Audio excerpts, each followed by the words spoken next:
días. Ánimo. ¿Cómo les trata la vida? Bien, me da mucho gusto. Vamos a informar hoy, como quedamos, sobre el acuerdo que se logró en la reunión de la OPEP y de los que no pertenecen a esta organización de productores de petróleo, que consideramos fue favorable para México y considero que para el mundo,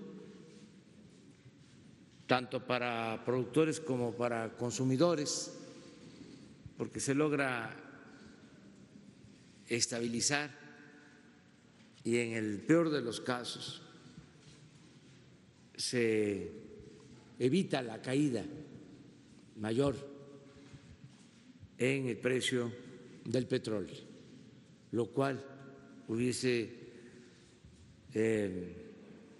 precipitado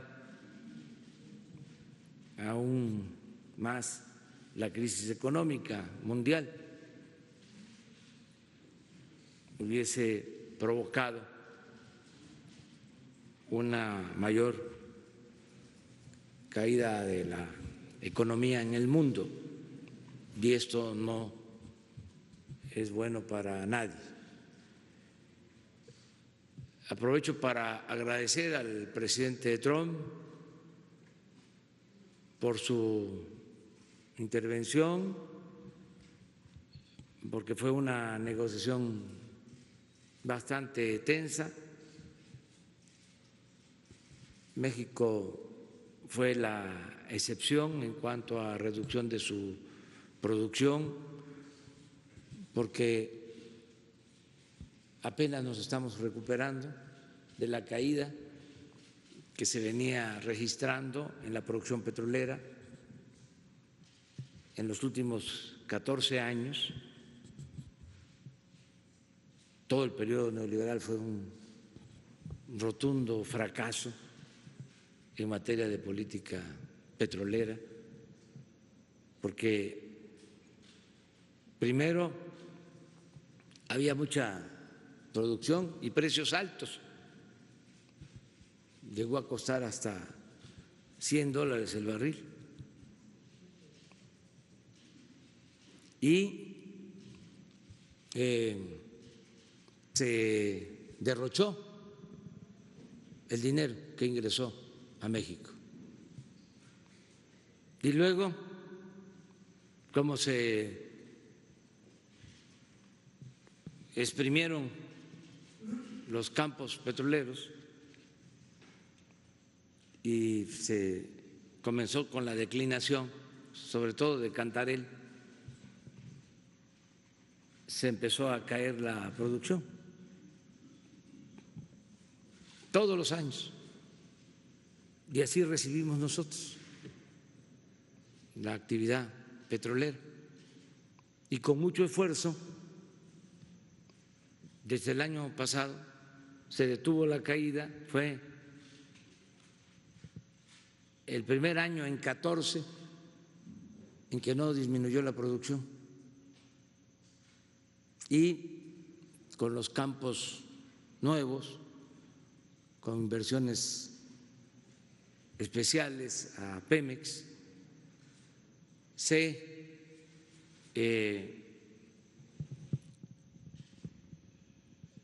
venía logrando ya el crecimiento en la producción. Ahora vamos a tener que cerrar válvulas, pero ahí está el petróleo, ya es distinto. Y consideramos que no nos va a perjudicar esta medida, porque al mismo tiempo vamos a seguir rehabilitando nuestras refinerías y destinando más petróleo crudo de exportación las refinerías, aumentar su capacidad de producción. Esto va a requerir de consumir más petróleo crudo en México, vender menos petróleo crudo en el extranjero, y al producir aquí nuestras gasolinas vamos a reducir las importaciones de gasolinas. Esto va a significar empleos en México y mantener una política de precios de las gasolinas como se ofreció y se ha cumplido, que no haya aumentos en los precios de las gasolinas en términos reales, que no haya los llamados gasolinazos que habían en el periodo neoliberal, en los gobiernos anteriores. Entonces vamos a explicar en qué consistió este acuerdo. Lo va a hacer Rocío Nale y luego vamos a hablar sobre una convocatoria adicional. Ya lo hicimos, pero vamos a volver a pedirle a los médicos del país que nos ayuden, porque necesitamos tener más médicos, más enfermeras, sobre todo especialistas. Si no se tienen los especialistas, porque es un problema también del fracaso de la política neoliberal. En 36 años se dejó de impulsar la educación.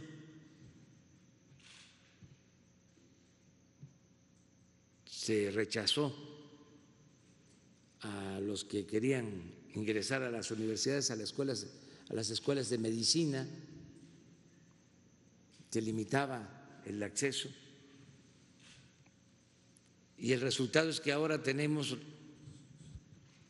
menos médicos de los que necesita el país y desde luego menos especialistas y más aún menos especialistas en terapia intensiva, que son los que se requieren para enfrentar la pandemia del coronavirus.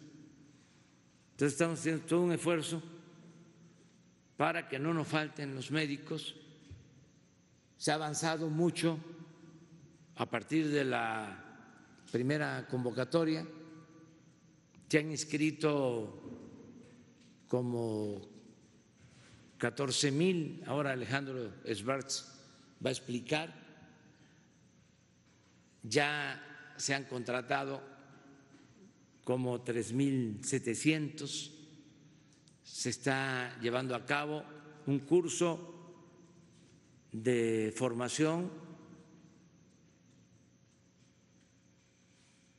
rápida, breve, y se tiene ya un diseño de atención especial.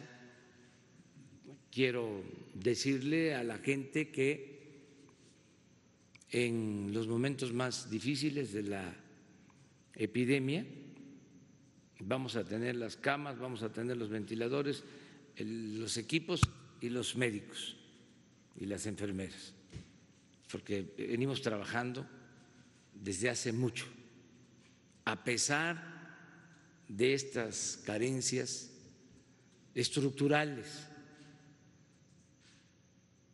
a pesar de los pesares, vamos a salir adelante, vamos a enfrentar el coronavirus y México saldrá adelante, como lo dijimos desde el principio.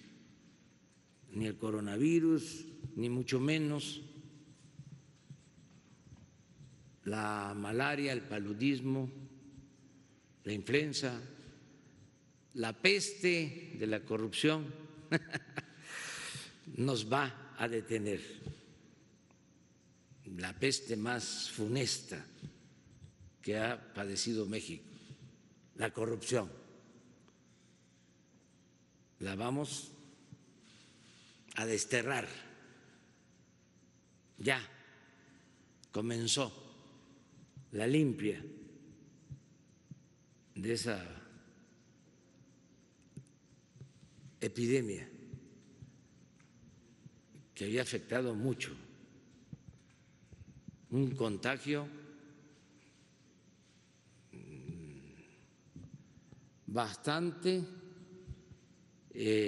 extendido, de arriba para abajo, pero nuestras culturas le dieron inmunidad a nuestro pueblo. Y aun cuando decían que el que no transaba no avanzaba,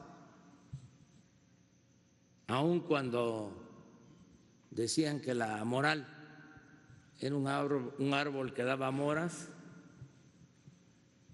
aun cuando estuvieron dale y dale diciendo de que había que triunfar a toda costa, sin escrúpulos morales de ninguna índole, aun cuando quisieron hacernos creer que la corrupción era parte de la cultura del pueblo de México, como llegaron a decirlo, es tan fuerte nuestra herencia civilizatoria, viene de lejos, son tan fuertes nuestras culturas y de ahí dimana la honestidad de nuestro pueblo, que no pudieron. La mancha negra del individualismo, de la codicia, no pudo eclipsar a México. Por eso vamos a salir adelante. ¿No creen ustedes que hay una calamidad mayor que la corrupción? ¿Una pandemia mayor que la corrupción? Nada se compara con eso. Imagínense, México se convirtió por la corrupción en un país de profundas desigualdades. Desde que visitó Humboldt México y habló de que era de los países del mundo con más desigualdad. Ha habido esa desigualdad, pero nunca se había profundizado tanto como en el periodo neoliberal. Una monstruosa, según las palabras de Humboldt,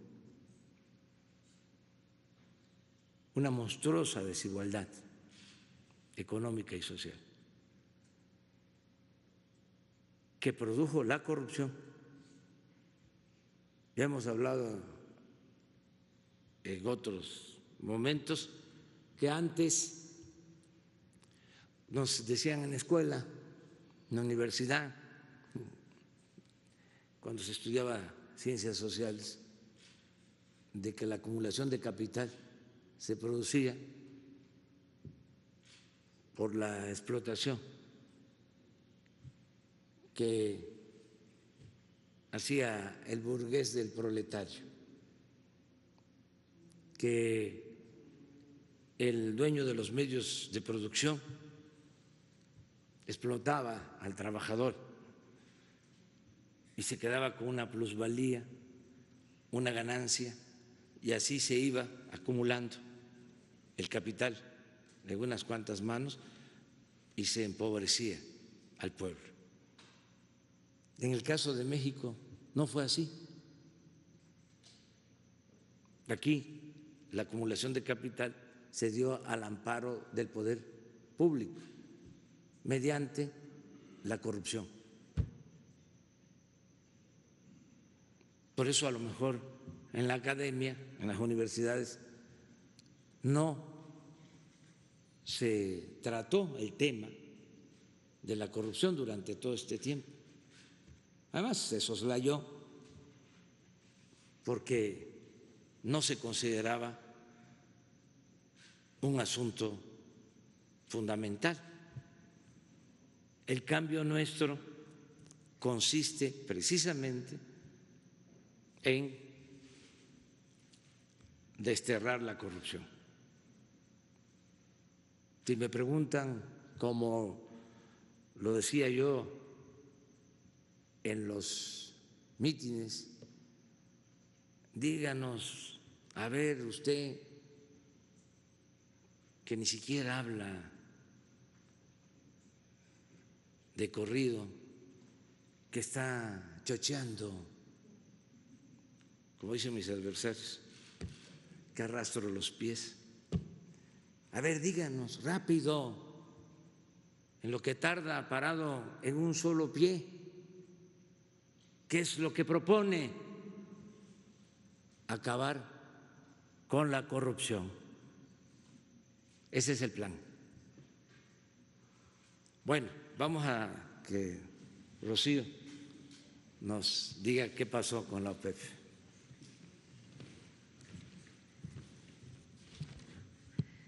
Buenos días, con su permiso, señor presidente. Bueno, efectivamente, la semana pasada hubo una reunión de la OPEP.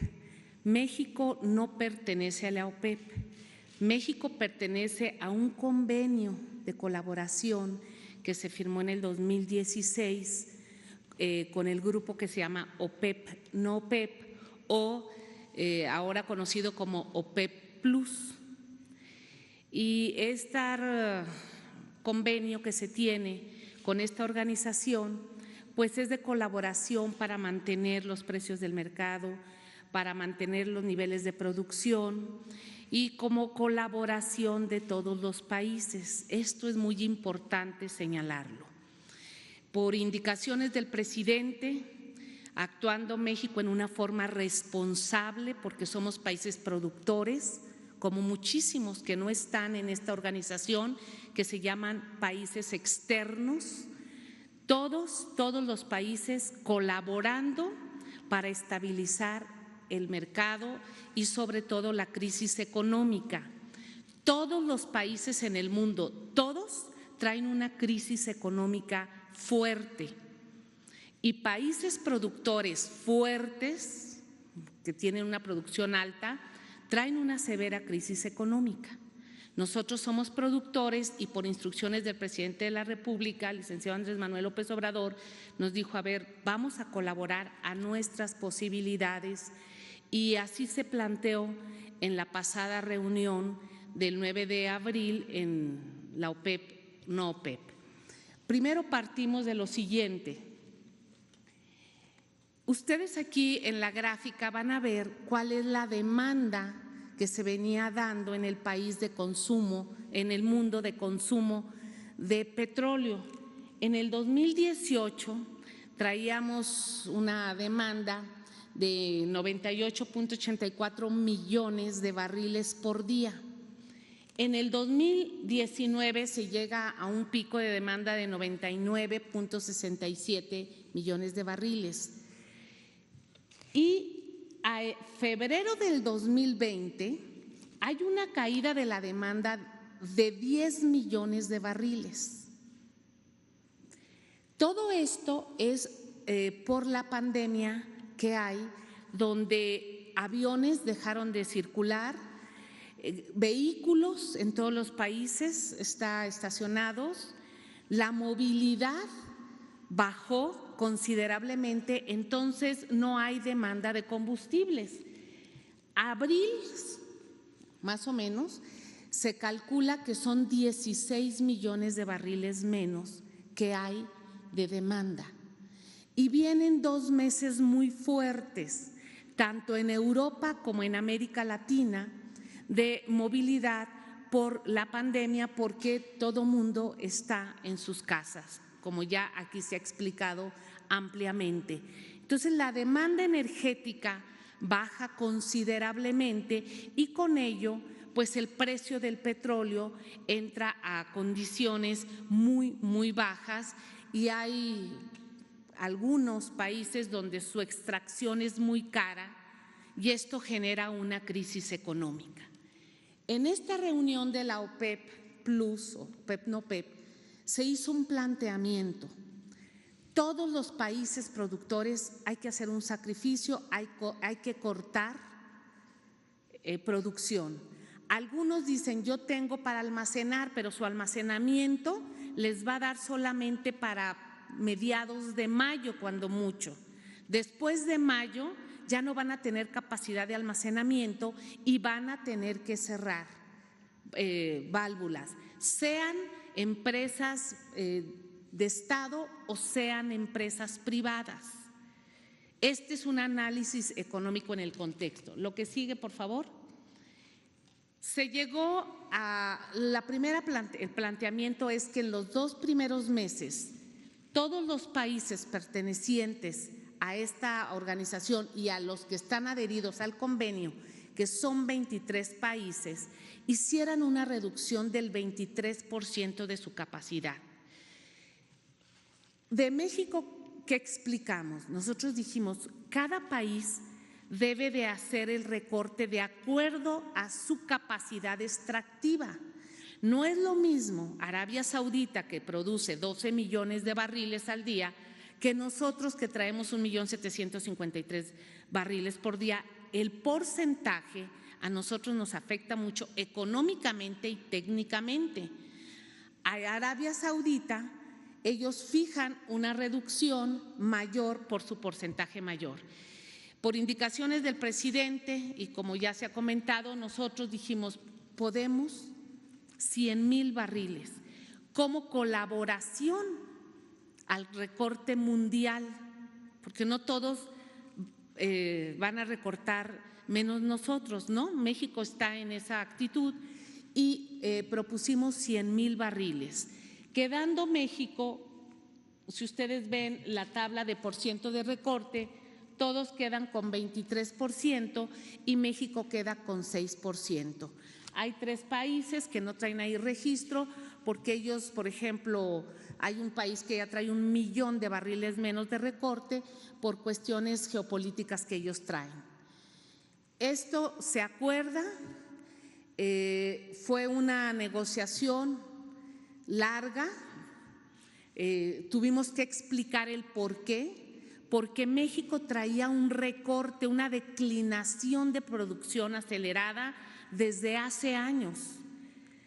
En el 2016, cuando se adhiere México a este convenio, se cubrían los recortes hasta el del 200 e incluso hasta el 300%, porque se dejó de producir, se dejó de trabajar.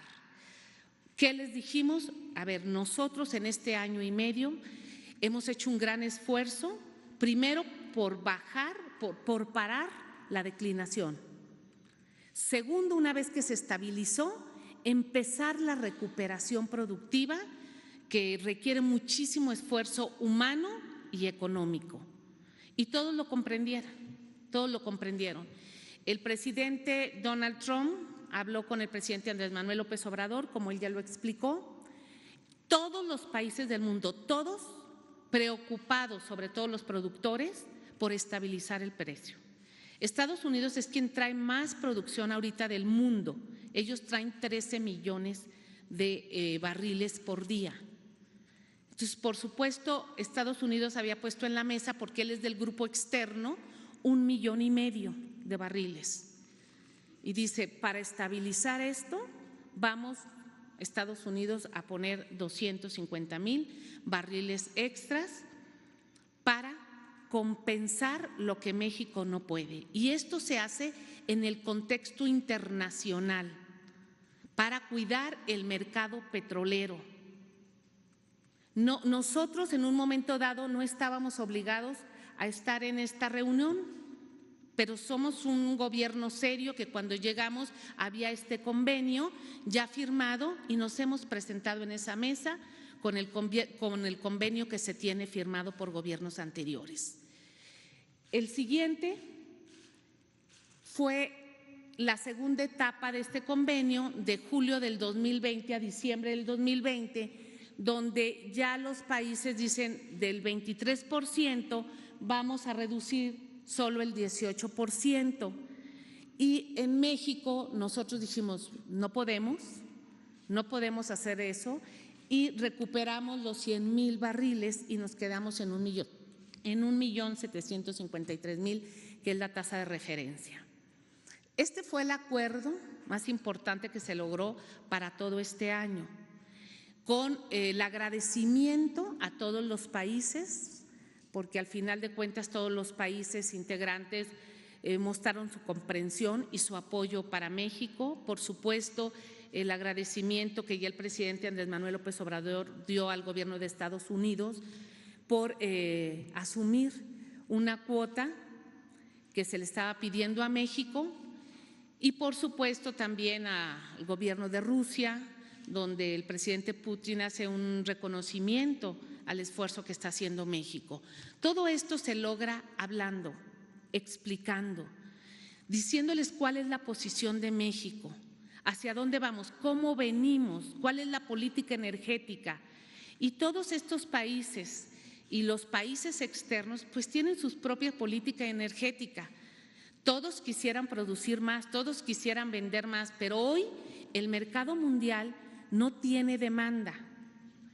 Y lo que están haciendo los países es mandar a sus refinerías para procesar y generar sus gasolinas o cerrar la llave o almacenar, pero el sistema de almacenamiento es reducido en todo el mundo para la capacidad y el almacenamiento se tiene contemplado cuando mucho que se sature el próximo mes de mayo.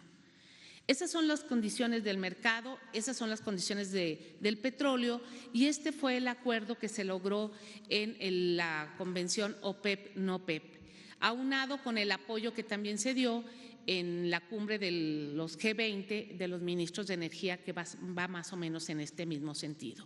Pues prácticamente es eso, señor presidente, el acuerdo que se logró, y es informarle al pueblo de México tal como nos lo solicitó el presidente. Muchas gracias. Sería importante para transparentar todo que se ponga la carta que esa noche envió Rocío Nale, secretaria de Energía, al secretario de la OPEP, porque, a ver si se amplía. ¿La puedes leer? Sí. Esto porque de inmediato nuestros adversarios empezaron a hablar de que había una negociación secreta, entre otros medios, El Universal. Sí, así es. Es dirigida al señor Mohamed Sansuy Barquindo, secretario general de la OPEP. Dice: como resultado, derivado de la reunión realizada el pasado 9 de abril del 2020, México hace el esfuerzo de cooperación para estabilizar el mercado petrolero mundial. Como expliqué en la reunión ministerial, nosotros hemos hecho un gran esfuerzo en estabilizar una declinación productiva que traíamos de años atrás. Esto nos costó un gran recurso económico y humano. Sin embargo, México ha buscado la manera de sumarse a dicho esfuerzo y hemos encontrado un gran apoyo en estos momentos de Estados Unidos de América. Por esta razón, el presidente Donald Trump y el presidente Andrés Manuel López Obrador convinieron en un apoyo de cuota de producción para quedar en los siguientes términos. 1. México disminuirá 100,000 barriles por día los próximos 2 meses a partir del 1 de mayo de una producción registrada de 1,781,000 barriles por día de nuestra producción de marzo del 2020, bajaremos a 1,681,000 barriles por día. 2. Los Estados Unidos de América se comprometen a reducir adicionalmente 250,000 barriles por día a lo que iban a entregar originalmente. El presidente Trump afirma que esta decisión se toma para compensar a México. Agradezco el apoyo y comprensión de su secretaría y de los países integrantes del grupo PEP y no PEP. Estoy cierta que todos los esfuerzos se verán compensados con la recuperación económica mundial. Atentamente, Rocío Nale, secretaria de Energía, y trae copia para el licenciado Andrés Manuel López Obrador, presidente de México, y para el ministro Dan Brouillette, secretario de Energía de Estados Unidos. Bueno, esto es lo que tiene que ver con el acuerdo de reducción. Creo que ayudó. No es que en automático hayan aumentado los precios del crudo, porque si se ve así de manera simplista, se puede decir no sirvió el acuerdo de disminución. Lo que se tiene que tomar en cuenta es de que había el riesgo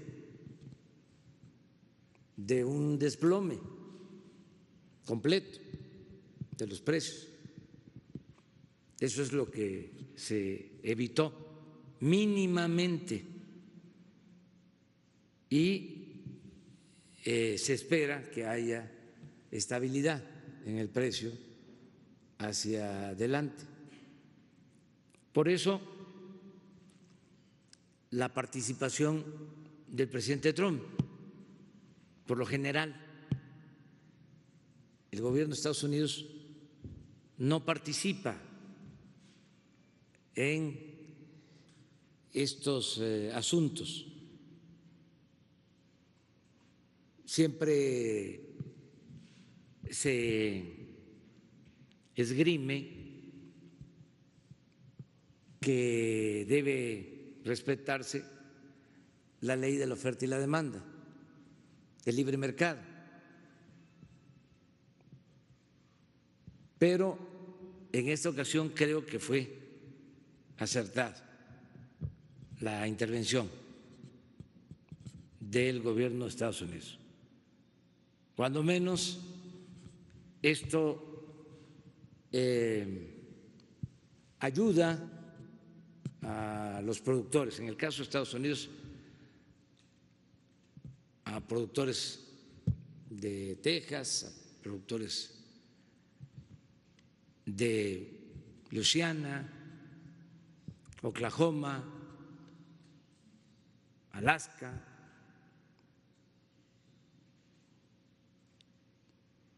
y sobre todo ayuda a detener la caída de la economía mundial. Eso es lo que tiene que considerarse en este asunto. Nosotros teníamos la obligación de participar cuando se tuvo la reunión del Grupo Los 20. Yo expresé que no había sido correcta la negociación, o mejor dicho, el desacuerdo que hubo entre Rusia y Arabia Saudita para llegar a esto que se logró, a partir de que no hubo ese acuerdo, ese mismo día se desplomaron todas las bolsas. 6 de marzo. Y se desplomaron también las monedas, se depreciaron las monedas. Ya venía lo del coronavirus, estamos hablando del 6 de marzo, pero eso produjo la primera caída fuerte de la economía mundial. Eso lo mencioné en la reunión del Grupo Los 20, de que se tenía que actuar con responsabilidad. Afortunadamente se da de nuevo esta oportunidad porque se siguió agravando la situación por la disminución del consumo de petróleo y llevó esto a la reunión mundial extraordinaria y participamos y este fue el resultado. Entonces, explicar al pueblo de México, nosotros vamos a recuperarnos, porque como ya lo dije, tenemos posibilidad de refinar más petróleo.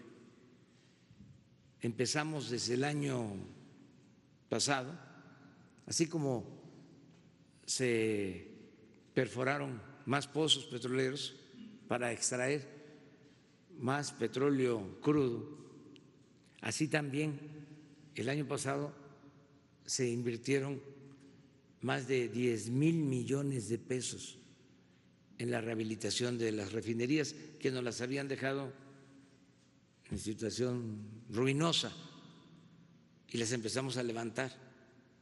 Entonces, ahora vamos de nuevo a seguir invirtiendo en mejorar la capacidad de producción de las refinerías. La próxima gira que haga, una vez que pase la emergencia, va a ser a las 6 refinerías para definir, junto con Octavio Romero, director de Pemex, y con Rocío Nale, el aumento en la capacidad de refinación de cada una de las 6 refinerías.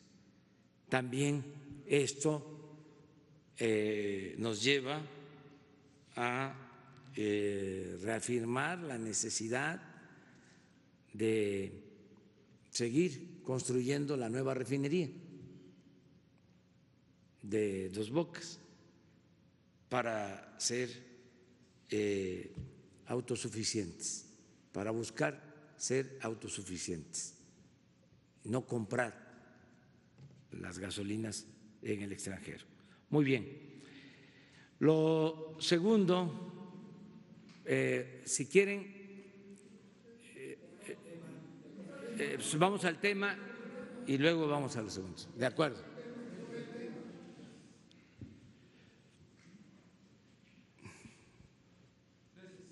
Presidente, buenos días. Son 2 preguntas para la secretaria de Energía, o si es posible que nos los conteste el director de Pemex. A mí me gustaría preguntarle, dado que abordó la capacidad de almacenamiento, en este momento, ¿cuál es la capacidad de almacenamiento del crudo mexicano? ¿Los almacenes presentan alguna alerta o hay capacidad suficiente? ¿Y hasta qué fecha México tendría esta capacidad de aguantar, guardar el crudo mexicano? ¿Qué va a pasar mientras la demanda de petróleo se levanta? ¿Cuál es la ruta a seguir para poder sostener esta falta de venta? Y, presidente, después le quiero hacer una segunda pregunta a usted, por favor. Pues yo creo que Octavio.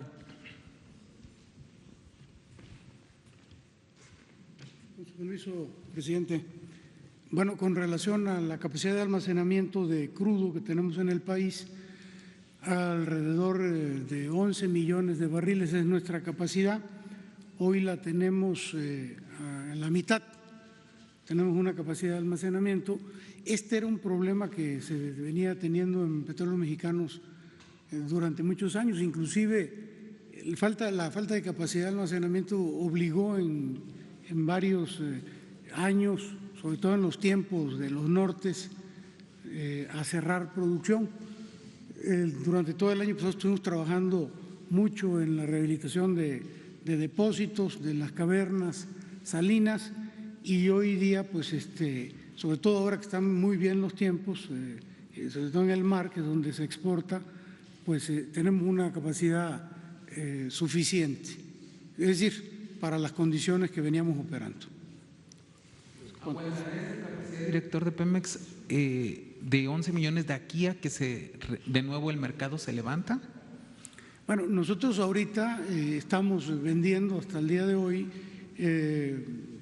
continuamente, no se han caído nuestras ventas, de manera que no hemos necesitado ocupar la capacidad de almacenamiento.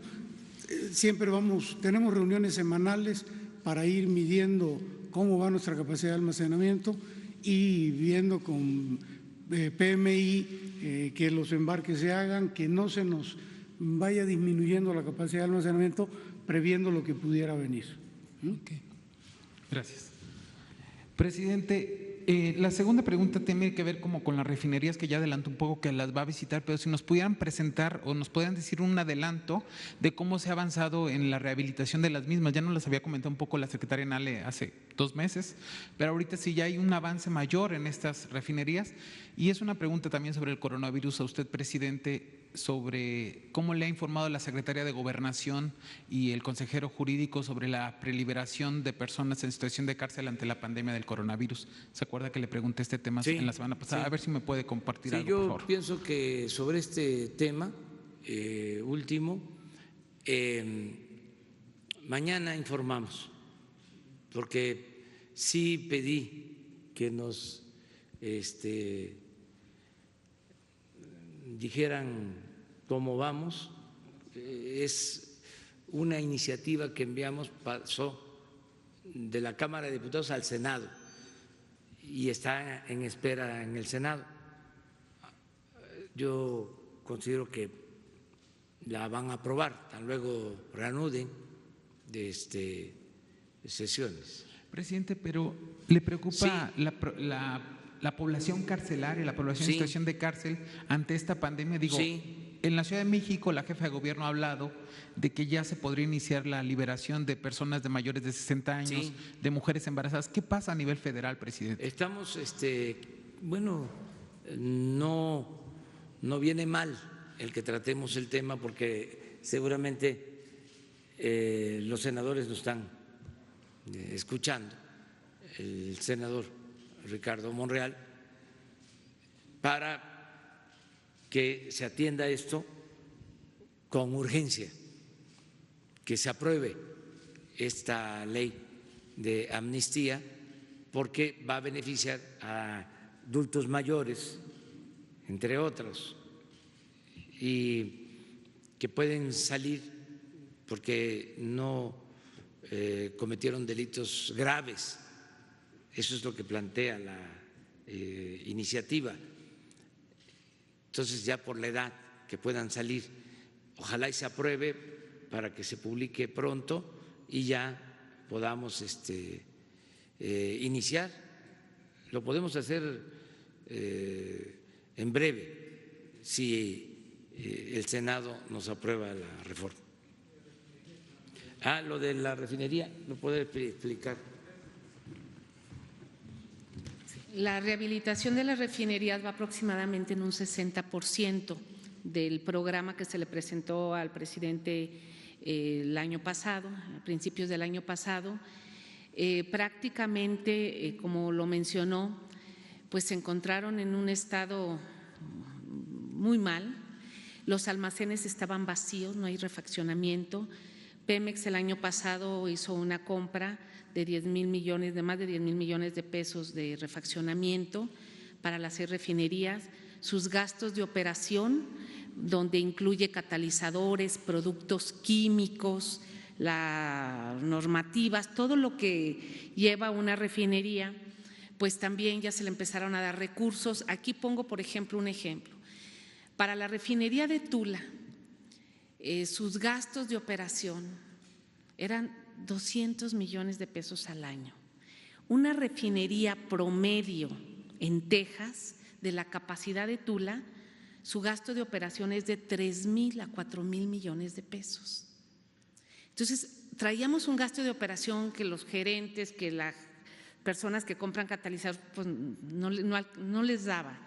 Hoy se han destinado recursos, se está avanzando y en estos 4 meses de este año, pues se ha incrementado la velocidad de la rehabilitación y con la situación del crudo nos apremia más. Ya se le presentó un programa al presidente que es el que va a ir a checar directamente a las refinerías en la siguiente gira que va a hacer.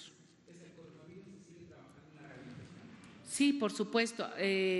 Las plantas químicas, los pozos petroleros, hay gente trabajando, están tomando todas las medidas sanitarias, que eso el director de Pemex, quien es el que administra y ve el personal, han tomado las medidas sanitarias para eso.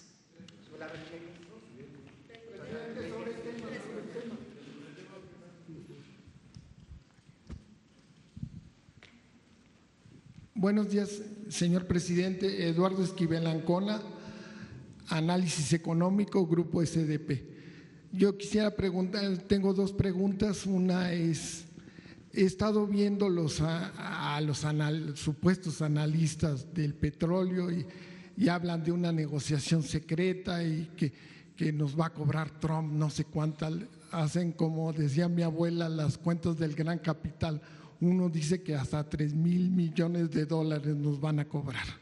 Entonces, pero a mí me llama mucho la atención que estos analistas no hayan puesto las coberturas que se compró el gobierno mexicano para la baja del petróleo. Yo quisiera, tengo entendido que estas salieron muy caras, pero valió la pena, salió un 56% más caras que el año pasado, precisamente porque ya se veía venir una debacle, ¿no? Ya venían malos augurios de la economía mundial y por eso salieron tan caras. Tengo entendido que ya se hizo un primer pago de estas coberturas a Pemex porque fueron distintas, ahora se pagan mensualmente y tienen un costo del 49%. Lo que no he podido encontrar de estas coberturas, ¿cuál es el porcentaje del total que es de lo que se extrae de petróleo? ¿Cuánto es el porcentaje que tienen estas coberturas del total? Me gustaría saber qué porcentaje se está cubriendo. Sí, en cuanto a ingresos de Hacienda por petróleo, es cobertura total, o sea, se tiene esa protección. En el caso de Pemex es un porcentaje nada más de lo que se exporta. ¿Qué porcentaje es de la cobertura? En total vamos a recibir, presidente, de este año. A ver, por favor. Y explica lo de Hacienda, nada más que… Sí. En el caso de Hacienda, bueno, hacen cobertura total y en el caso de Pemex es una parte de nuestra producción. Este año estamos recibiendo, porque efectivamente es distinta la cobertura que tiene Pemex. Nosotros es un pago mensual el que recibimos cuando el precio baja por debajo de lo pactado con el seguro. Estamos calculando este año recibir alrededor de 7,500 millones de pesos por concepto de la cobertura del seguro. Tengo otra pregunta. Sí, aquí aprovecho también para decirles, hablando de coberturas, que hoy tengo una reunión con los integrantes del Banco de México porque hay, y esto lo informo al pueblo, cuando se deprecia la moneda, el Banco de México tiene que compensar a la hacienda pública con un monto. Eso lo entregan, de acuerdo a la norma, hasta abril del año próximo. Pero es como una cobertura, esto por la depreciación del peso. O sea que ahí tenemos un excedente que nos va a ayudar mucho en esta circunstancia, aun cuando se va a disponer hasta abril del año próximo. Esas son las cuentas que queremos hacer bien, pero sí es algo importante,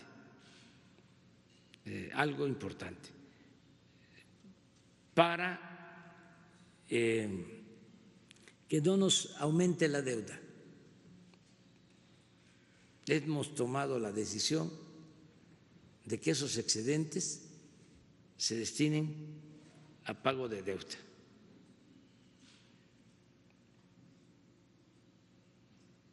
Pero nos va a ayudar a reducir montos por servicio de deuda y a mantener nuestra política de no aumentar impuestos, de no crear impuestos nuevos, de no aumentar en términos reales los precios de las gasolinas, del gas, del diésel, de la luz, por cierto, porque ayer en las redes empezaron a hablar de los aumentos en el precio de la luz, falso, de toda falsedad.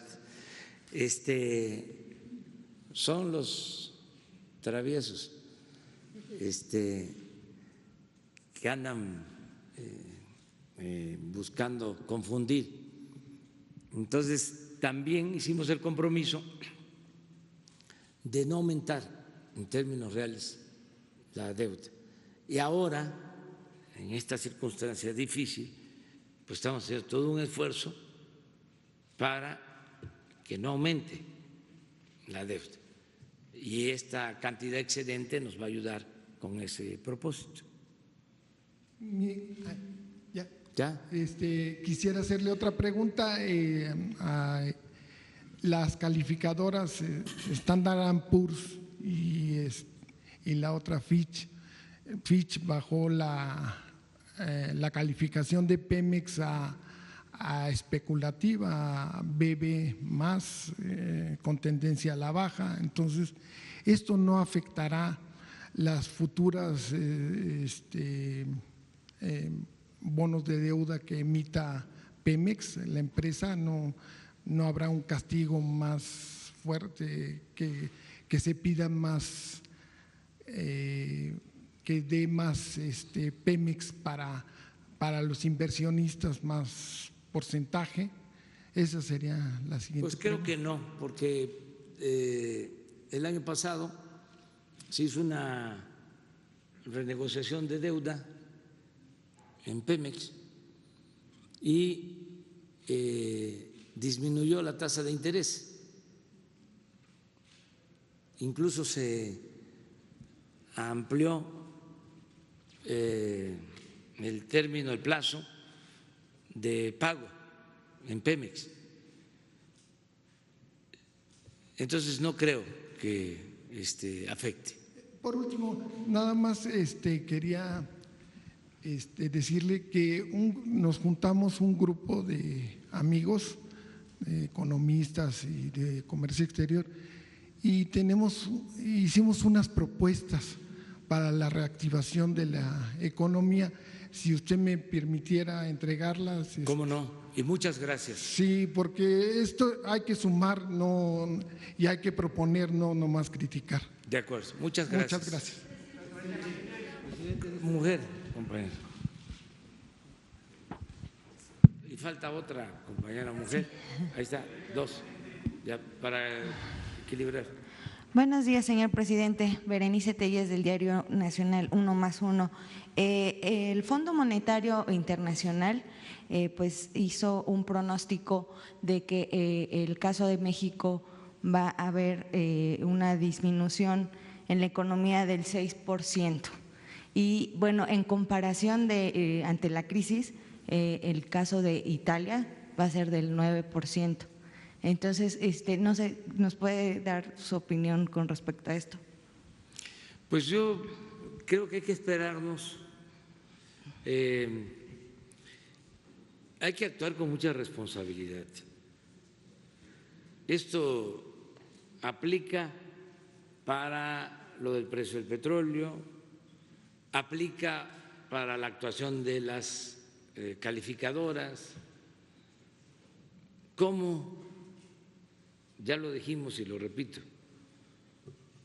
en estos momentos de inestabilidad, que no hay normalidad económica, financiera, productiva, no existe normalidad. ¿Cómo califican ahora? ¿Por qué no esperar? O mejor dicho, ¿por qué descalifican ahora? Porque no solo es el caso de México, es general. O sea, son de los cambios que hacen falta hacerse. O sea, el actuar con responsabilidad en estos momentos, ¿no? Y lo tercero también son los pronósticos. O sea, ¿por qué ahora esperar? Pronósticos de crecimiento, que 9% menos en Italia, 6% menos en México. Esperar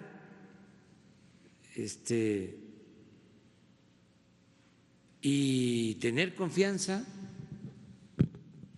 y depende mucho de la capacidad productiva de los países, depende mucho del manejo de las finanzas. Si hay un manejo de finanzas públicas sanas, si no hay endeudamiento, si no hay inflación, si no se deprecia mucho la moneda, pues son otras condiciones, pero además hay otros factores. Uno, vamos a decir, muy del terreno de la economía. La ventaja de México por el tratado económico comercial con Estados Unidos y con Canadá, eso nos pone en una situación distinta. O sea, podemos nosotros no solo reactivar pronto la economía,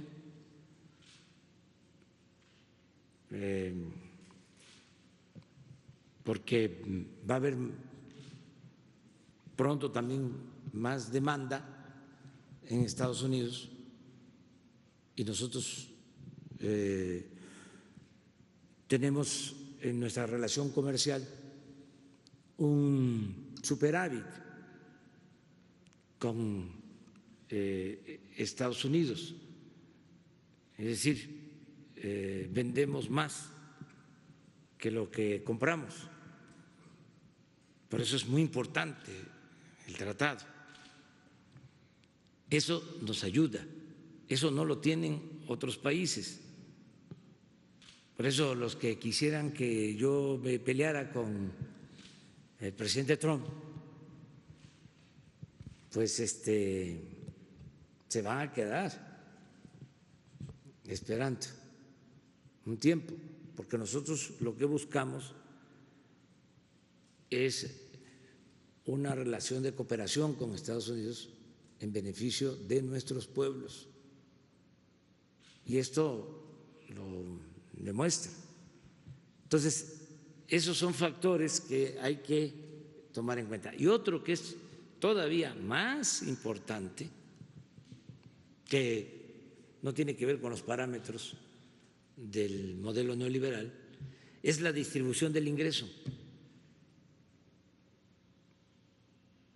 Porque si hay crecimiento, pero no hay distribución del ingreso, pues acumulan riqueza, se benefician los de mero arriba y el pueblo padece. Pero si se procura la distribución del ingreso, como se está haciendo en México, se garantiza el bienestar del pueblo. En nuestra estrategia, lo dijimos, de recuperación, lo primero es el bienestar del pueblo, lo segundo es el bienestar del pueblo y siempre el bienestar del pueblo.